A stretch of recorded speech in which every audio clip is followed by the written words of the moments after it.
सर्वमंगलमांगल्यं सर्वकल्याणकारकं प्रधानं सर्वधर्माणां जैनं जयतु शासनं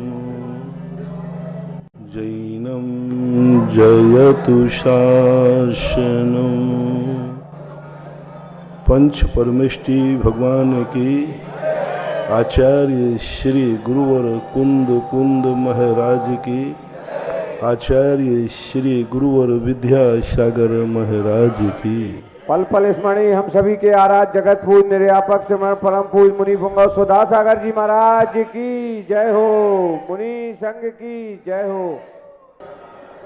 किसी एक महान कार्यक्रम का उद्यापन था और उद्यापन का अर्थ है शुरुआत।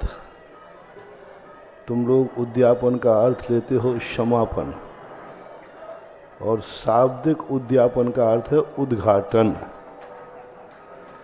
तो कल एक ऐसी परिणति का आगाज हुआ है, एक ऐसा उपलब्धि हुई है जो जन्म जन्म तक अक्षय रूप प्रदान करेगी। किसी भी आप साधुओं को देखते हैं,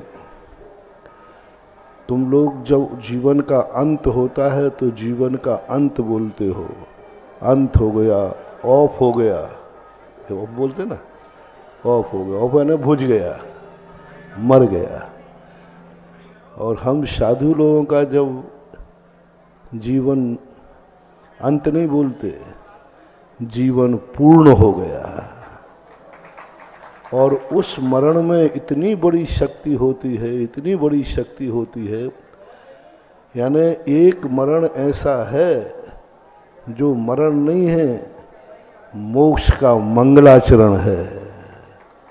सल्लेखना जो धारण करते हैं वे मोक्ष का मंगलाचरण करते हैं, यानी नियत हो गया कि उनको मोक्ष 2-3 भाव में होना ही है। सारा जगत कहते हैं कि साधु ऑफ हो गया, मरण को प्राप्त हो गया। और जैन दर्शन कहता है कि नहीं, ये तुम्हारा सोच है, तुम्हारा संबंध टूट गया, इसलिए तुम मरण कह रहे हो। शास्त्रों की भाषा उठाओ तो ये मोक्ष का मंगलाचरण, मोक्ष की प्रथम सीढ़ी, मोक्ष का प्रथम रूप यदि है तो वह है सल्लेखना। कितना अंतर आ गया। जीवन का अंत हो गया और मोक्ष का मंगलाचरण हो गया। दोनों में शुभ क्या लग रहा है? जीवन का अंत हो गया, ये नकारात्मक स्थिति, अभावात्मक स्थिति, अशुभ, अब सगुन, मर गया, रोने बैठ जाओ, क्योंकि अब सगुन हो गया ना। जैन दर्शन कहता है कि नहीं, ये बोलो कि मोक्ष का मंगलाचरण हो गया। इसलिए जैन दर्शन ने संलेखना को मृत्यु महोत्सव कहा, महोत्सव कहा, क्योंकि वो मोक्ष देने की शुरुआत है, गारंटी कार्ड है। मोक्ष जाने के लिए गारंटी मिलती है, गारंटी मिलती है, अब तुम्हारा मोक्ष पक्का हो गया, अनंत सुख। ऐसा ही कोई भी व्रत नियम लिया जाता है तो वह व्रत समाप्त नहीं हुआ। उस व्रत करने से जो तुम्हें अक्षय निधि मिली है उसका तुम्हें आइडेंटिटी कार्ड मिल गया। चाहे तुम रवि व्रत करो, चाहे 14 करो, चाहे व्रत करो, चाहे नियम करो, इनका अंत में अक्षय निधि मानना चाहिए और सोचना चाहिए कि आज मैंने एक व्रत लिया था और आज व्रत पूर्ण हुआ है, और पूर्ण के बाद अब जो हमें उपलब्धि मिलना है, व्रत करना भोजन बनाने के समान है और उद्यापन करना भोजन खाने के समान है। दोनों में आनंद किसमें है? है, खाने में आनंद है। जितने हम व्रत करते हैं सब भोजन बनाने के समान है। भोजन बनाते हैं, सामग्री जुटाते हैं, कष्ट उठाते हैं। इसी प्रकार व्रत करने में हम कष्ट उठाते हैं, उपवास करते हैं, रस त्याग करते हैं, बहुत सारे आइटम करते हैं। लेकिन जब उद्यापन होता है तो उद्यापन भोजन खाने के समान सुखदायी होता है, आनंददायी होता है, शक्ति संपन्न होता है। और ऐसे ही कोई महोत्सव का जब पूर्णता होती है तो कल एक ऐसी अक्षय निधि की शुरुआत हुई, कल एक अक्षय पुण्य की शुरुआत हुई। 7 दिन में जो तुमने पूजा की थी, 7 दिन में जो तुमने परिश्रम किया था, 7 दिन के लिए जो लाखों करोड़ों रुपए के दान देने के भाव किए थे, वो सारे कल जो हुआ उद्यापन के साथ में वह अक्षय निधि में परिवर्तित हो गया। अक्षय निधि, क्षय निधि नहीं। जिसने जो दिया था, किसी ने मन दिया था, कल जैसे ही उद्यापन में उसने हर्ष को मनाया, तैसे ये मन अक्षय हो गया। अब वो कभी असंगी नहीं बनेगा, असंगी नहीं बनेगा, मन रहित नहीं बनेगा, विकल मंद बुद्धि नहीं होगा, बुद्धिहीन नहीं होगा, पागल नहीं होगा। अक्षय मन पा लिया, उद्दीपन किया उसने। जिसने अपने आंखों से इस दृश्य को देख करके आनंदानुभूति की, आज हमारी इस दृश्य को देखकर आंखें धन्य हो गईं। उसने इन आंखों को अक्षय कर लिया। अब वो कभी नेत्रहीन नहीं होगा, 3 इंद्रियों में जन्म नहीं होगा, क्योंकि उसने अपने एक किए हुए व्रत में धन्यता की अनुभूति, ऐसे ही कानों का श्रवण कर लिया। धन्य है जो मैंने अपने कानों से सुने कि हमारे प्रभु 11 रथों पर बैठे हैं। प्रभु 11 रथों में, ऐसे एक अनुभूति हुई शब्द की। ये कान अक्षय हो गए, इन कानों में ऐसी निधि आ गई कि 12 योजन प्रमाण अक्षोहिणी सेना, त्रियंच मनुष्य सब एक साथ बोले, एक साथ सब, तो भी कान सुन करके उसका क्रम से उत्तर दे देते। अपन को तो 2-3 लोग बोल जाए तो अरे भाई किचकिच मत करो, बोले सुनने तो दो। एक से दूसरे ही बोल जाए तो कैसा लगता है। और कैसे कान 12 योजन, एक योजन जो है 2 कोस का भी मान लो तो 24 कोस हो गए, 2 मील का मान लो तो 48 मील हो गए, 48 का डेढ़ा कर दो तो 70, 72 किलोमीटर चारों तरफ के लोग एक साथ बोले। मनुष्य भी, त्रियंश भी, कुत्ता भी, बिल्ली भी, हाथी भी, घोड़ा भी, सब वो एक साथ सुन लेते हैं। उनके माथे पर कभी शिकन नहीं आती और सबका उत्तर फिर क्रम से दे देते हैं। ऐसे अक्षय कानों का कल मंगलाचरण हुआ, आइडेंटिटी कार्ड हुआ, जिनके कान कल धन हो गए। तुम कह रहे हो समापन हुआ है, ये कहो हमें अक्षय निधि का शुरुआत हुई है। जिसने कल गले से अपने भगवान की जयकार बोली, उसका गला कैसा, उसका वचन कैसा। एक ऐसी शक्ति होती है, कैसे मिल जाती है एक शक्ति। अपन तो घंटे 1.5 घंटे प्रवचन कर लें तो थक जाते हैं, 2-3 पाठ कर लें तो एक अंतर मुहूर्त में पूरी द्वादशांग का पाठ कर लेते हैं, फिर भी उनका गला नहीं थकता। करोड़ों श्लोक पढ़ लेते, करोड़ों श्लोक, 48 मिनट के अंतर्गत, तो भी उनके गले पे कुछ भी फर्क नहीं पड़ता। जिन्होंने कल प्रभु के साथ में परिक्रमा लगाई है,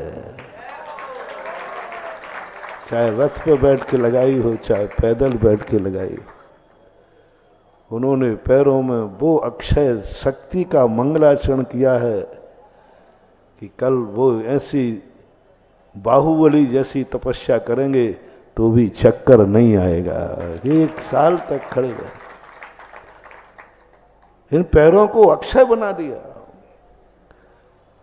भगवान के साथ मैं सदा कहा करता हूं, जो व्यक्ति घरों में रहते हैं, जब भी भगवान, पंचगणक के पहले भी कहा था, अब भी कह रहा हूं, जब भी तुम्हारे भगवान कभी घर से, मंदिर से उठें, चूकना नहीं महानुभाव, चूकना नहीं।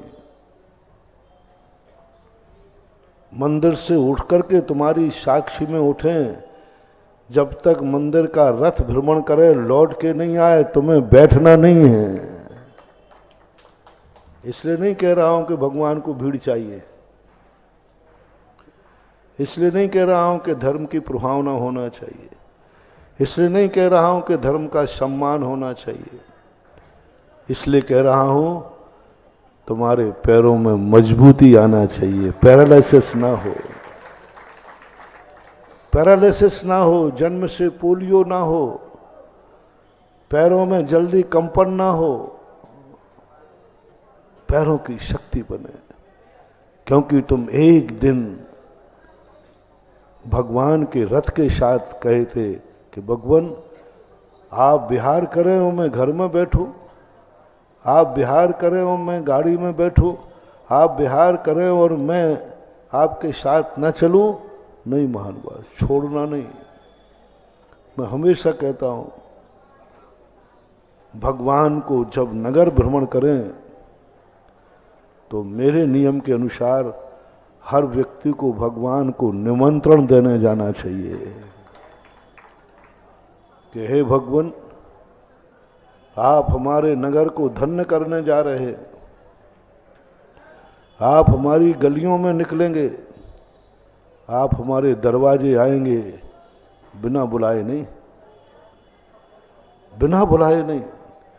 जिस दिन रथ यात्रा हो उस दिन प्रत्येक जैनी भक्त को श्रीफल लेकर उठने के पहले मंदिर में जाके आमंत्रण करना चाहिए, भगवान पधारो, हम पलक पावड़े बिछाए हुए हैं, आप मेरे नगर का भ्रमण कर रहे हैं, हमारे अवभाग्य हैं। और श्रीफल चढ़ा करके वहीं से साथ चलो। अक्सर कर क्या होता है तुम लोगों का है, भगवान जब उठते हैं तब प्रबंधक तो रह जाते हैं, पंचायत के 2-4 व्यक्ति रह जाएंगे, बस घंटा घर पर सब इकट्ठे हो जाते हैं। उसके जैसे ही तुम्हारा मकान निकला, जाओ भगवान पधारो, और भगवान आ ही तो रहे हैं, जाना कहाँ है। अरे भाई, तुम्हारे मेहमान भी घर में आते हो तो स्टेशन तक तो वेलकम करने जाते ही हो। वो तो आ ही रहा है, ऑटो में बैठ के आ जाएगा ना, कहाँ जाने वाला है। लेकिन एक व्यवहार है, व्यवहार है। अंत में जाकर के 4-5 लोग रह जाते हैं। सब धीरे धीरे ये भूल नहीं करना महानुभाव, ये भगवान का भ्रमण नहीं है, भगवान को अपने नाम बड़ाई के लिए भ्रमण नहीं है, ये तुम्हारी शरीर, तुम्हारे पैरों में शक्ति प्रदान करने के लिए रथ यात्रा निकाली जाती है। अक्षय निधि, मुनिराजों के साथ विहार करते हो, इसलिए नहीं कि मुनिराज को अकेले में डर लगता है, इसलिए कि नहीं कि महाराज का कोई कमंडल लेने वाला है, नहीं, ऐसा कोई प्रावधान नहीं है शास्त्रों में कि श्रावक महाराज का कमंडल के लिए विहार करें, नहीं, कोई प्रावधान नहीं। लेकिन मुनिराज जब मिले, उनके साथ तुम जितने कदम चलोगे वो मुनिराज को कुछ नहीं मिलने वाला, तुम्हारे पैरों में अक्षय ताकत की शुरुआत हो जाती है। 100 योजन का मिलता है, 100 योजन तक मुनिराज का विहार कराने मिले तो करा देना चाहिए। कम से कम इतना तो होना ही चाहिए। जिस नगर को छोड़ा है, तुम्हारे नगर में आ रहे हैं, तो कम से कम उस नगर से चल करके तुम्हारे नगर तक आना चाहिए। ये मंगलाचरण कहलाते हैं। यही तो निधियां हैं, यही तो कमाई है। जिन्होंने कल इन हाथों को अर्घ चढ़ा चढ़ा कर धन्य किया, मैंने कितने पुण्य किए कि भगवान का अर्घ चढ़ाया। वे हाथ कभी खाली हाथ किसी के सामने नहीं फैलेंगे। ये मंगलाचरण हुआ, ये समापन नहीं हुआ। हर वस्तु के संबंध में आप विचार करें। आपने बहुत दान दे दिया, महाराज जी अब बहुत हो गया। नहीं, बहुत नहीं हुआ है, ये कहो बहुत बड़ी बोनी हो गई। बोनी किसे बोलते हैं? किसान जितना ज्यादा बोता है वो अंत मानता है कि शुरुआत मानता है? बोनी को एक दुकान पर भी बोनी बोलते हैं। पहला ग्राहक आए तो बोले भैया बोनी। तो जो तुमने दान दिए हैं ये पूर्ण नहीं, ये कहना हमारी बोनी हो गई, अक्षय निधियों की बोनी हो गई। और तुमने कहा भैया अब तो बहुत हो गया, महाराज जी अब कोई नया काम मत बता देना। अब नया महानुभाव, जब तक मेरे गले में दम है, जब तक मेरे भक्त हो तुम, तब तक मैं तुम्हारे लिए कभी भी दान का अंत नहीं आने दूंगा। मैं सदा तुमसे बोनी करवाता रहूंगा। मैं तो गृहस्थ को दान देता है तो कहते इसकी बोनी हो गई। और बोनी का अर्थ है शुरुआत। किसकी बोनी? किसकी बोनी? यदि तुमने इस दान को मंगलाचरण मान लिया, ये दान का अंत नहीं हुआ है, ये दान की शुरुआत हुई है। ये अक्षय निधियों की शुरुआत है। जब तुम दान दे रहे होते तो जैसे किसान बो रहा है तो वो कहता है ये मैं अंत नहीं कर रहा हूं, ये फसल उगने की शुरुआत है। बोने का कार्य खेत के समय शुरुआत माना जाता है, अंत तो माना जाता है चैत में जब काटता है। बोनी है। दान देते समय ये भाव आ जाए मैंने कितने पुण्य किए। पाप रूप धन और मैंने कितना पुण्य किए, ये कहीं ना कहीं पाप में लगता। अभाग्य मेरे, धन तो आता है जाता है, पापों में चला जाता है। मैंने कितना पुण्य किया कि मेरा धन पंच कल्याणक में लग गया। साथी आनंद का अतिरेक, आनंद का अतिरेक। धन तो पाप रूप है, परिग्रह है। पाप से कमाते हो और पाप में ही गमा देते हो। जितने पात्र थे उन्होंने खूब दान दिया। अब मैं आज पूछ रहा हूं कि उनको आज अभी 5-6 दिन तो इंद्राणियों की भोजन की व्यवस्था थी, मंडी से थी। अब तुम्हारे घर में खाने को बचा है कि नहीं? पूछ ले कोई। क्योंकि कल तक तो व्यवस्था थी, अब महाराज अब क्या करें, सब दान में दिलवा दिया, अब स्थायी भंडारा खुलवा दो भोजनशाला का। जितने जितने लोगों ने दान दिया है अब उनको स्थायी भोजनशाला खुलवाऊं? नहीं महानुभाव, नहीं। तुमने दान दे करके वो शुरुआत की है कि एक दिन दोनों हाथ उलीचिए यही सयानो काम। अक्षय निधि कैसे बनते हैं चक्रवर्ती? अक्षय निधि पूर्व भाव उनके उठा के देखो, कितना गजब का कि मिक्षिक दान और दान में हर्षित होता जाता है। परिणाम ये निकलता है कि उनकी निधियां प्रकट होती हैं, कितने उसमें से निकालें वो खर्च ही नहीं होता। दानी का भंडार कुएं के समान होता है, दानी का भंडार कुएं के समान होता है, तालाब के समान नहीं। अब आजकल तो कुएं तो तुम्हारे पास बचे ही नहीं, पहले कुएं हुआ करते थे। एक कुआं होता था गांव में, शाम को वो कुआं बिल्कुल साफ, अनजाना कोई विदेशी आ जाए तो कहेगा कल से गांव वाले सब प्यासे मरेंगे, कुएं में तो एक बूंद पानी है ही नहीं।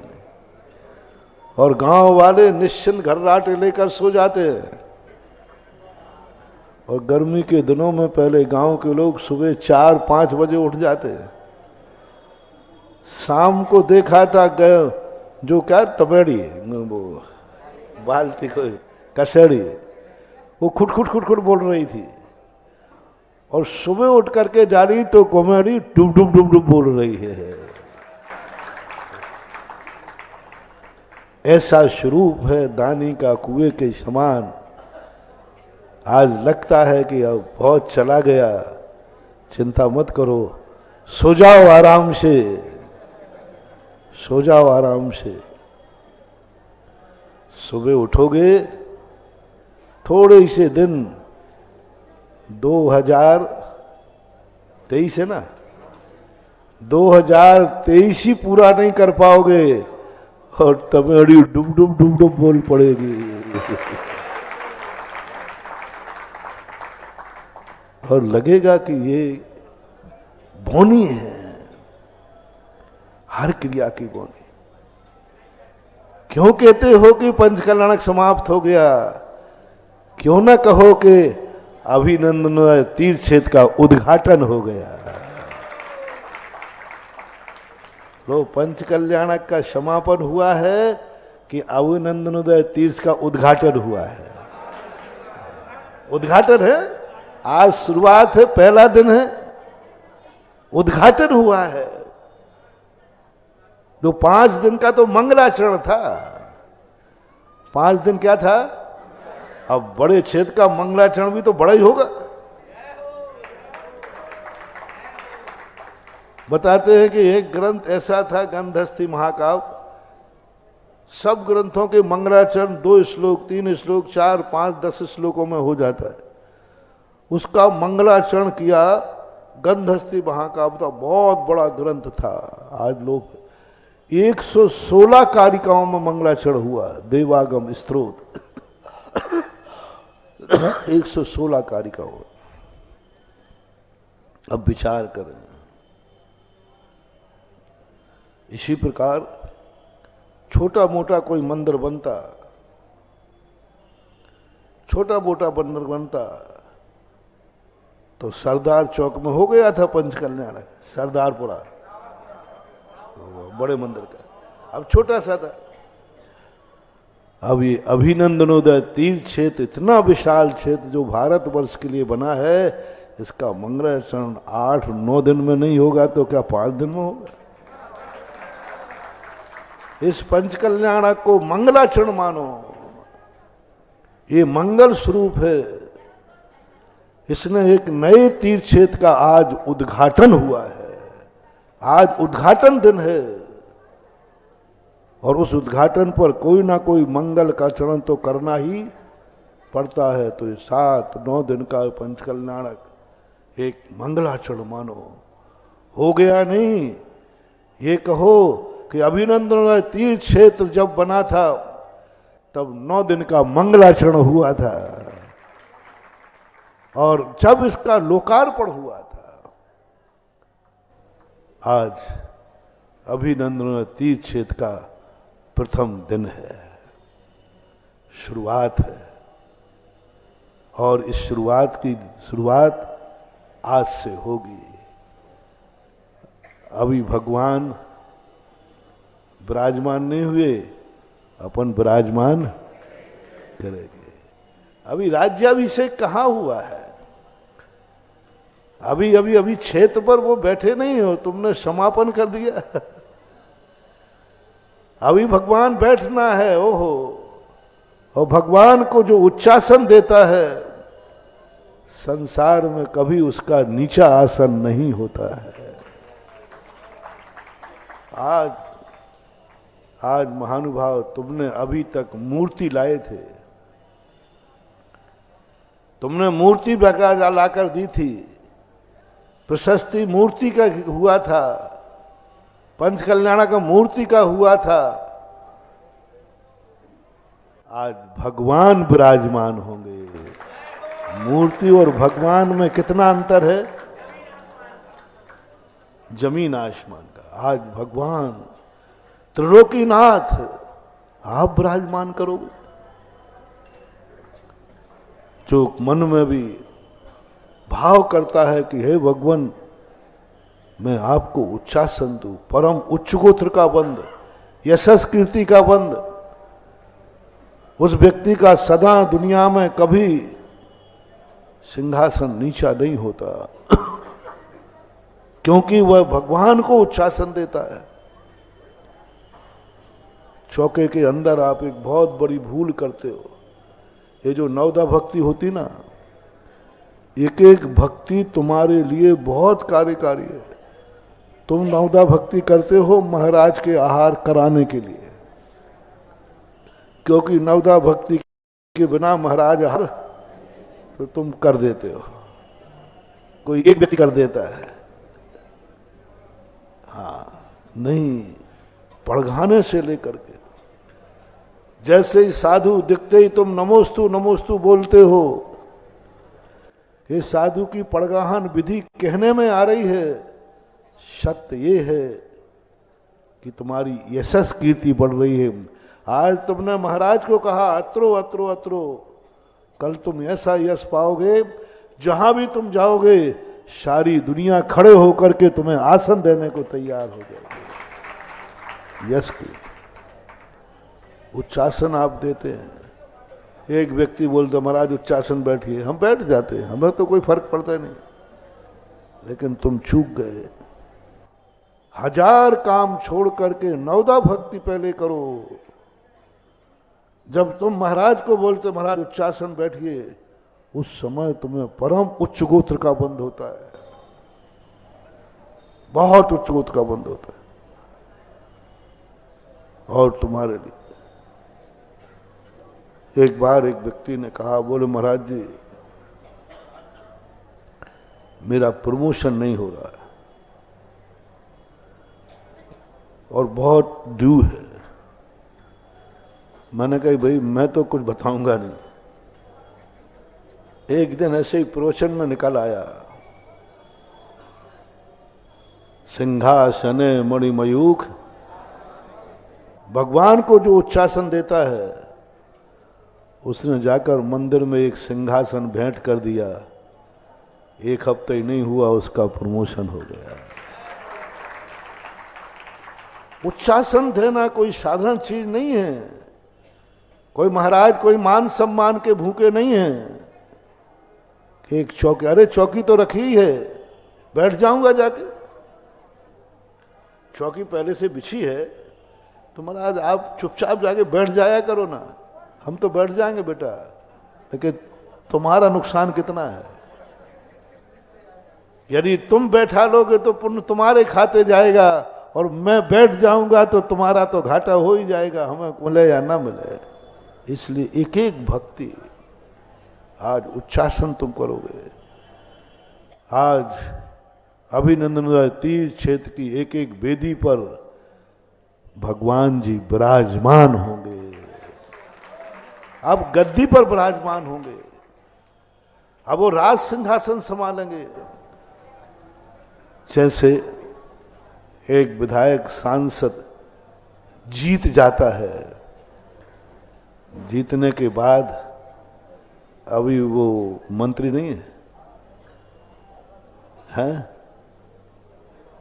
जीत गया, शपथ लेना पड़ती है। आज अभिनंदन समारोह का शपथ समारोह है। भगवान आज इस अभिनंदन क्षेत्र की गद्दी स्वीकार करेंगे। भगवान तो वो बन गए, सांसद तो वो बन गए, लेकिन अभी उन्होंने अभिनंदनोदय तीर्थ क्षेत्र स्वीकार नहीं किया, भगवान पद का स्वीकार कर लिया। अरहंत बन गए वो, इसमें कोई संदेह नहीं। लेकिन ये किस क्षेत्र के भगवान रहेंगे, किस क्षेत्र के नाम से जाने जाएंगे, किस क्षेत्र को लाभ होगा, अभी दोपहर में सारे भगवान अभिनंदनोदय तीर्थ क्षेत्र की गद्दी स्वीकार करेंगे। और जब गद्दी स्वीकार करेंगे, उनके ऊपर छत्र, अभी तक भगवान ने छत्र धारण नहीं किया। आज तुम्हारे सौभाग्य है कि भगवान को छत्र लगाओगे। भगवान पर छत्र लगाना, ईशान इंद्र मात्र के लिए छत्र का नियोग करता है, इतना गदगद होता है। आज प्रभु मैं तुम्हारे ऊपर छत्र लगाऊंगा। आज 3 लोक के नाथ का प्रतीक छत्र लगेगा। आनंद की अनुभूति, चबर ढूंढेंगे। और पहला अभिषेक तो पहला अभिषेक होता है। राजा प्रतिदिन स्नान करता है, लेकिन वो नहन कहलाता है।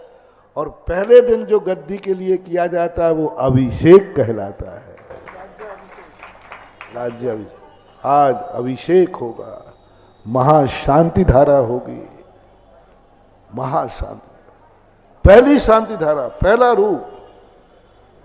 5 दिन के अंदर जितने उसमें सूर्य मंत्र हुए हैं, मंत्र न्यास, अंकन न्यास, जितना सब कुछ हुआ है, फर्स्ट तो फर्स्ट ही होता है, पहला तो पहले ही होता है। हर चीज में पहले ही का तो महत्व है, बाद में तो सब होता ही रहता है। पहला का महत्व, पहला कार्य नियोगी माना जाता है, पहला कार्य दस्तूर माना जाता है। एक नियोगी है। आप घर में विवाह करके वधू लाते, तो उस वधू को पहले भी देखा था कि नहीं, कि बिना देखे लाए थे? पहले की बात तो छोड़ो, बिना देखे ले आते थे, माँ बाप देखते थे। आज तो ऐसा हो ही नहीं सकता, सब देख के लाते हो कि नहीं? फिर शादी के बाद मुंह दिखाई क्यों? अरे कुछ बातें आप लोगों की मैं सीख करके काम में रखता हूं, प्रोशन में काम आएगी। फिर मुंह दिखाई क्यों, ये दस्तूर क्यों? क्या सिद्धांत है, क्या कंसेप्ट है महानुभाव। पहले तुमने देखा था मुंह किसी की बिटिया का, और आज तुम मुख देखोगे कुल वधू का। कितना अंतर आया। पहले देखने गए थे तो किसका मुंह देखा? किसी की बेटी थी, देखने गए थे, पसंद करने गए थे, नापसंद भी कर सकते थे। वो मंगल रूप नहीं कहलाता, वो शगुन नहीं कहलाता, वो चयन कहलाता है, वो बाजार है जहां अभी कुछ नहीं पसंद करना है। लेकिन विवाह के बाद जो तुम देखोगे, वहां चयन नहीं करना, यहां सगुन करना है, शुभ करना है। मुंह दिखाई की रस्म होती है, मुंह दिखाई की एक रस्म होती है। घूंघट हटाने की परंपरा क्यों है ये? सबने देखा, पहले देखा, सबने बच्ची में देखा, सबने देखा, और गांव के गांव में हुआ तो और तुमने देखा था। फिर वो घूंघट डालकर उठाने की परंपरा क्यों? क्यों मुंह दिखाई की जाती है? बहुत बड़ा सगुन है महानुभाव। आज ये हमारी कुल वधू है, आज हमारी यह जीवन संगनी है। आज जो मुख देख रहा हूं हमारी बहुदू का देख रहा हूं, अपनी पत्नी का देख रहा हूं। पहला दस्तूर, पहला सगुन। इसी प्रकार ये मूर्तियां सब देख के लाए हो और खुली छत पर रखी रही 15-15 दिन तक। सबने देखी भैया कि नहीं? सबने देखी। वहां जाकर के देखी, प्रदीप भैया ने जाके देखी, इधर अपन ने देखी, हमने देखी, सबने देखी। हमने पंच कल्याणक में दीक्षा के दिन देखी, केवल ज्ञान के दिन देखी, लेकिन ये सब सगुन नहीं था, शुभ नहीं था। आज जो देखेंगे विराजमान के बाद वो अभिनंदन उदय तीर्थ क्षेत्र के भगवान का सगुन देखेंगे। आज होगी मुंह दिखाई, विराजमान के बाद देखेंगे अभिनंदननाथ भगवान, अभिनंदन उदय तीर्थ क्षेत्र के प्रथम तीर्थंकर, द्वितीय तीर्थंकर नंदीश्वर, मेरू, कल्पवृक्ष साहब देखेंगे। आज का सगुन है, आज अभिनंदन उदय तीर्थ क्षेत्र का प्रथम सगुन है। आज मेरा सारे ललितपुर से कहना है, आज आपके अभिनंदन उदय तीर्थ क्षेत्र के समस्त भगवानों की मुंह दिखाई है। आज तुम देखोगे वो तुम्हारा होगा, कल जो देखा था वो सब तुम्हारा नहीं था। कल एक मूर्ति वाले की मूर्ति थी, तुम्हारी नहीं थी। जैसे हमने कहा ना, वो तुम्हारी नहीं थी, वो दूसरे की बेटी थी। ऐसे ही मूर्ति वाले की मूर्ति थी। पंच कल्याणक हुआ, अरहंत भगवान का हुआ, तुम्हारा क्या हुआ? आज तुम्हारा दस्तूर है। ललितपुर के हर व्यक्ति से कहना है कि आज जब भी टाइम मिले, आज का दिन ललितपुर के लिए बहुत सगुन का दिन है। सोने के पहले पहले एक बार दर्शन जरूर कर लेना। बच्चों को करा देना, महिलाओं को करा देना। बाद में भली फूटी आंख से मत देखना बहू को।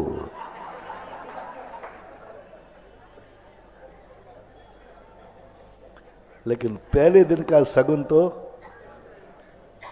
सभी करते। आज हर व्यक्ति को सबसे पहले तो विराजमान होते देखो। जैसे ही विराजमान का मंत्र पढ़े, तैसे ही तुम्हारी आंख भगवान को देखे। वो फर्स्ट एंड फर्स्ट। एक एक क्रिया आज तुम्हारे जीवन के लिए सगुन हो गई, क्योंकि हम इतना बड़ा मंगलाचरण करके आए हैं कि सबको शुभ ही शुभ होना है, अशुभ तो होने का सवाल ही नहीं। आज इतना बड़ा शुभात महानुभाव, आज नहीं चूकना किसी को। पहला तो ये देखो कि जिस मंदिर में विराजमान हो, जैसे ही विराजमान का मंत्र हो, तुम्हारी आंखें भगवान को देखें, ये मान के आज अभिनंदन तीर्थ क्षेत्र की गादी स्वीकार कर ली। ये मेरे भगवान हो गए, मेरे क्षेत्र के भगवान हो गए, और अब हमारा और इनका संबंध सदा सदा के लिए हो गया। अब ये हमारे रहेंगे और हम उनके रहेंगे। वो मुंह दिखाई। यदि उस समय ना आ पाओ, भीड़ ज्यादा हो जाए, तो आज प्रत्येक घर में ये संदेशा भेज देना, सोने के पहले आज का दिन हर माँ अपने बेटे को, बिटिया को, अपने परिवार को आज जरूर वेदी पर बैठने के बाद भगवान का एक बार मुखावलोकन जरूर करना। बहुत बड़ा सगुन होगा, क्योंकि आज अभिनंदन तीर्थ क्षेत्र की गादी स्वीकार करेंगे। वो दूसरे की बिटिया का गोत्र बदलेगा, वो तुम्हारे गोत्र में शामिल हो गई। पहले देखा था और गोत्र कौन सा था? पराया। और अब गोत्र कौन सा है? अपना स्वयं का है। आज भगवान अभिनंदन क्षेत्र की गादी स्वीकार करेंगे। ये होंगे तुम्हारे लोग, तुम्हारे काम में ये आएगा आज का दर्शन तुम्हारे लिए शगुन, ये बनेगा जीवन का मंगलाचरण। भगवान जिस दिन आप विराजे थे उस दिन मैंने दर्शन किया था। First impression is last impression. और मुझे विश्वास है आज यदि तुमने दर्शन करके आनंद की अनुभूति की तो जन्म जन्म तक तुम्हें भगवान का दर्शन होता रहेगा। तुम कहीं ऐसे स्थान पर नहीं जन्मोगे, ऐसे स्थान पर नौकरी नहीं करोगे, ऐसे स्थान पर आजीविका नहीं कमाओगे जहां जिनेन्द्र देव का दर्शन न हो। ऐसे कुल में जन्म नहीं होगा जहां जिनेन्द्र देव का दर्शन ना हो। क्योंकि आज तुमने शगुन किया था, आज तुमने शगुन की बात की थी कि पहला दर्शन पहले दिन मैंने किया। और भावना भा लेना, गर हो जन्म दोबारा, मानव जन्म मिले फिर से यही जिनालय जिनवर शरण मिले। ये मंगलाचरण, ये बहुत बड़ी चीज। आज होगा वो शांति धारा पहली अभिषेक की, वो गंधोदक। आज का गंधोदक घर घर में जाना चाहिए। आज का गंधोदक सगुन है, प्रतिदिन का सगुन नहीं कह रहा हूं। आज का गंधोदक सगुन होगा, शांति धारा होगी।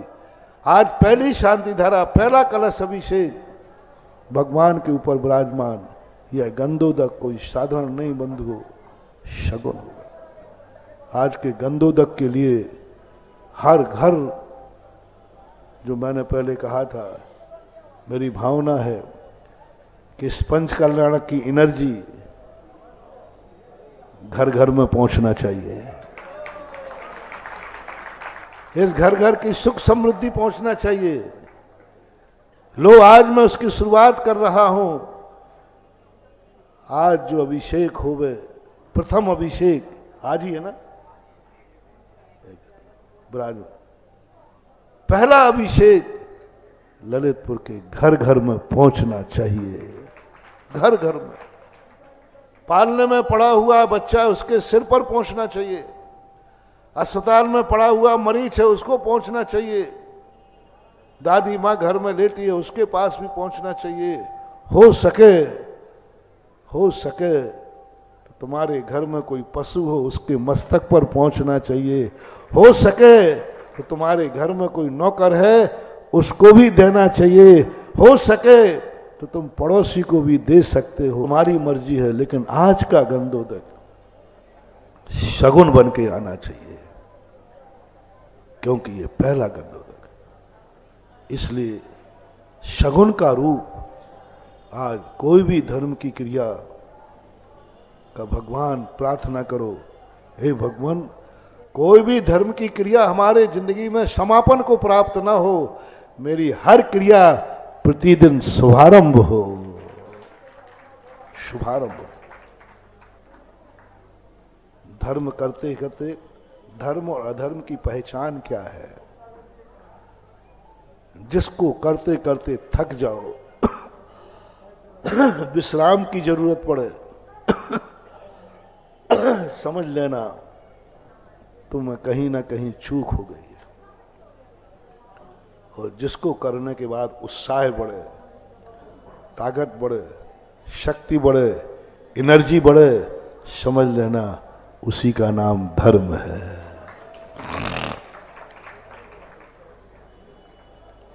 पूजा करने के बाद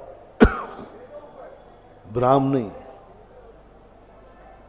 कल फिर पूजा करने का भाव आ जाए। लेटेस्ट आज आपकी पूजा अच्छी हुई है कि नहीं, उसका प्रमाण पत्र दे रहा हूं। मन हो रहा है कि ऐसी पूजा कल भी हो जाए। आज की पूजा सफल हो गई। आज की पूजा विसर्जन नहीं, आज की पूजा कल का मंगलाचरण हो जाए। मैं तो समझ रहा था कि यूं है पूजा करके मजा आ गया, अब तो मैं कल भी आऊंगा, परसों भी आऊंगा। समझ लेना, हर दिन की पूजा तुम्हें आगे आने वाली पूजा का मंगलाचरण हो, विसर्जन नहीं। भैया आज हो गया, निपट गया, अब साहब जय जयनंद साहब नहीं। आज का अभिषेक का आनंद तुम्हें आया है, क्योंकि जिसमें आनंद आता है उस चीज को विराम करने का भाव आता है कि बार बार करने का भाव आता है। बोलो जल्दी बोलो, या हो गया, बस हो गया।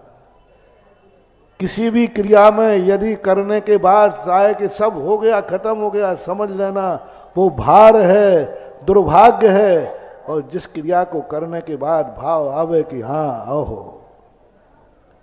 पहला अभिषेक तुम्हारा सगुन है कि नहीं, शांति धारा सगुन है कि नहीं, करते करते समय तुम्हें ऐसा आनंद आ जाए, ऐसा आनंद आ जाए कि नहीं कल भी आऊंगा, कल भी करूंगा, कल भी करूंगा, मैं फिर करूंगा, क्योंकि आनंद ही ऐसा है। माला फेरते फेरते ये माला सही है कि नहीं, ऐसा आनंद आ जाए, कल फिर माला फेरने का भाव आ जाए। मंदिर तुम आज आए हो कि नहीं, मंदिर आने के बाद तुम्हें ऐसा भाव आ जाए, पहली बार आए हो मंदिर, और ऐसा लगे बस मजा आ गया, अब जिंदगी में ये मंदिर नहीं छूटेगा, हो गया मंगलाचरण। आज का आज का दर्शन ऐसा हुआ कि अब मैं जिंदगी में मंदिर छोड़ने वाला नहीं हूं, क्योंकि आनंद आ गया। इस पंच कल्याणक में आनंद आया कि नहीं?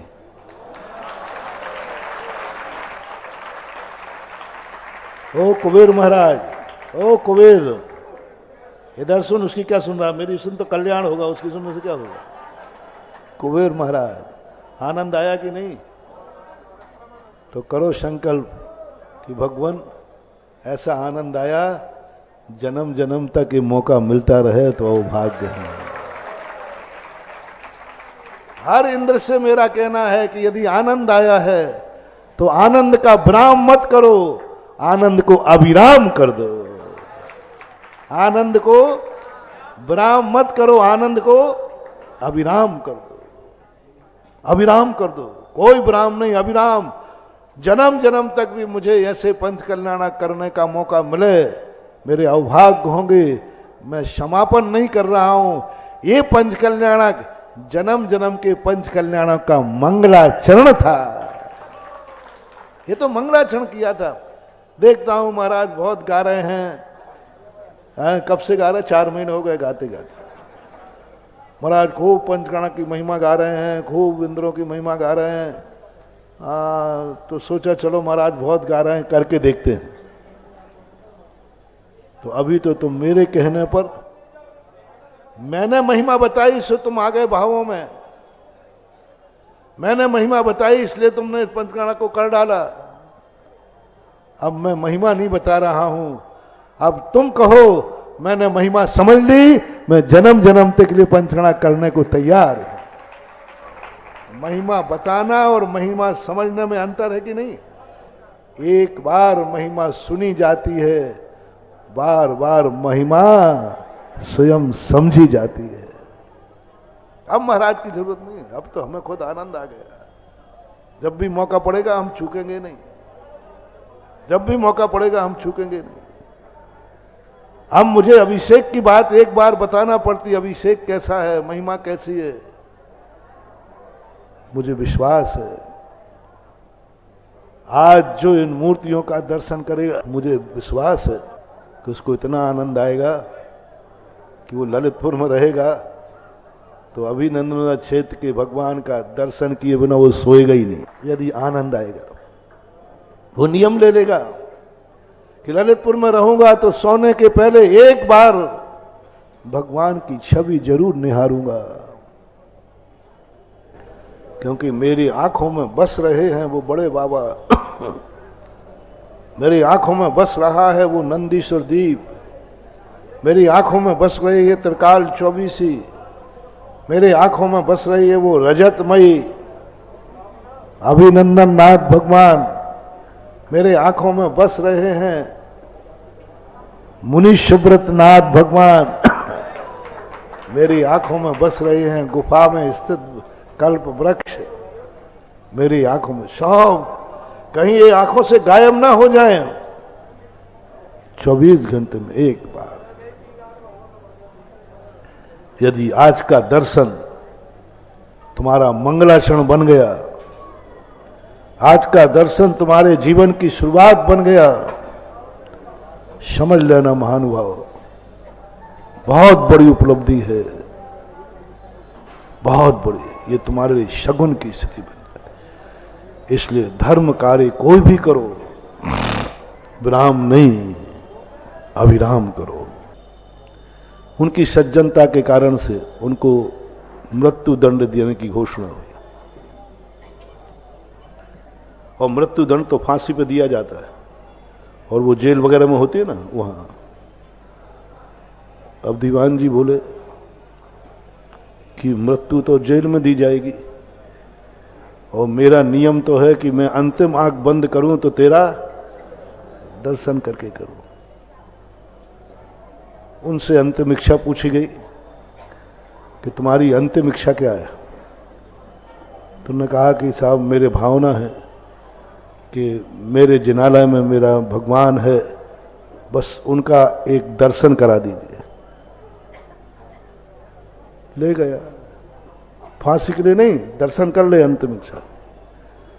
और आंख देखकर भगवान, जिंदगी में आज तक नियम नहीं टूटा है, जिंदगी में आज तक बिना दर्शन किए मैं सोया नहीं हूं, और आज ये नियम टूट रहा है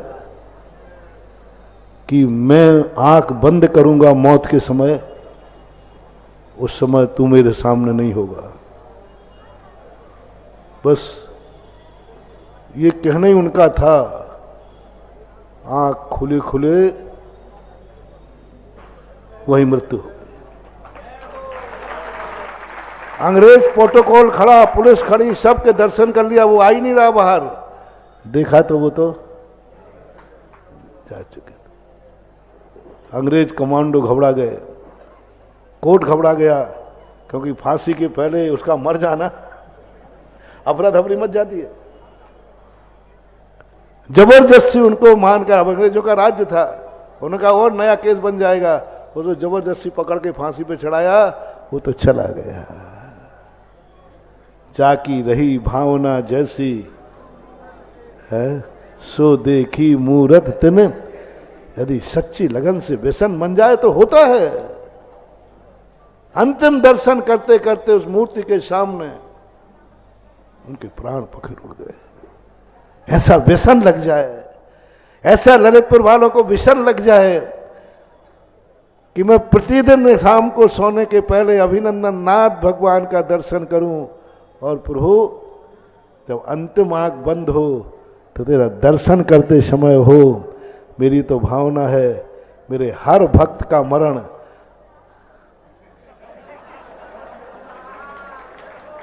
कोई बुरा थोड़ी बोल रहा हूं कि रुक जाऊंगा,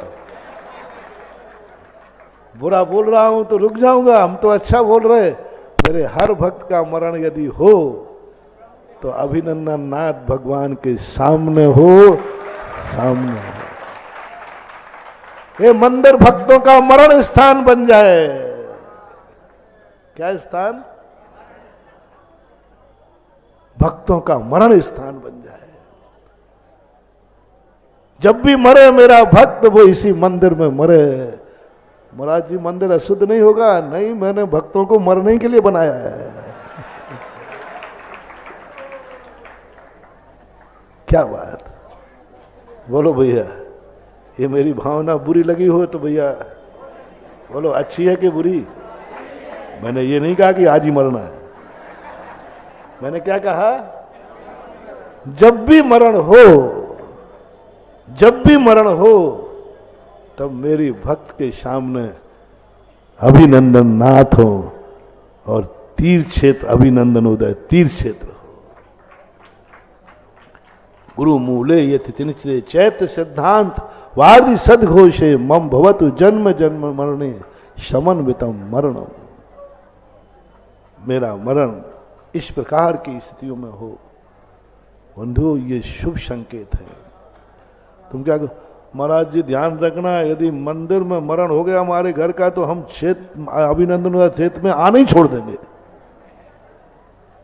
हाँ, ध्यान रखना भैया, छोड़ो नहीं छोड़ो, मेरी तो जो भावना है वो तो मैं, कैसी भावना, पवित्र भावना। और ये भावना भाई तो कहां फांसी पे चढ़ के मरते और कहां भगवान के सामने प्राण निकले, दोनों में श्रेष्ठ क्या है? मरना तो है ही, और मरना तो है ही, मरना तो है ही। एक रात कम जिए तो हैरत क्या, हम उनमें से हैं जो मसाले जला के जिए।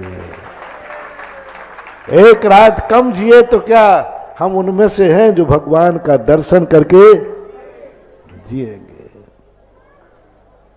आपका समय हो गया। सभी लोगों को लिए आज पंचकणक समापन करके नहीं बैठे हैं। अभिनंदन तीर्थ क्षेत्र का आज उद्घाटन दिवस है, शुरुआत दिवस है।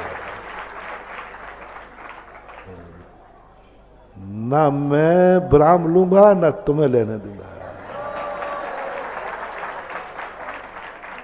तुम मुझे थका हुआ देख रहे हो? थकूंगा ही नहीं। मैं क्यों थकूं?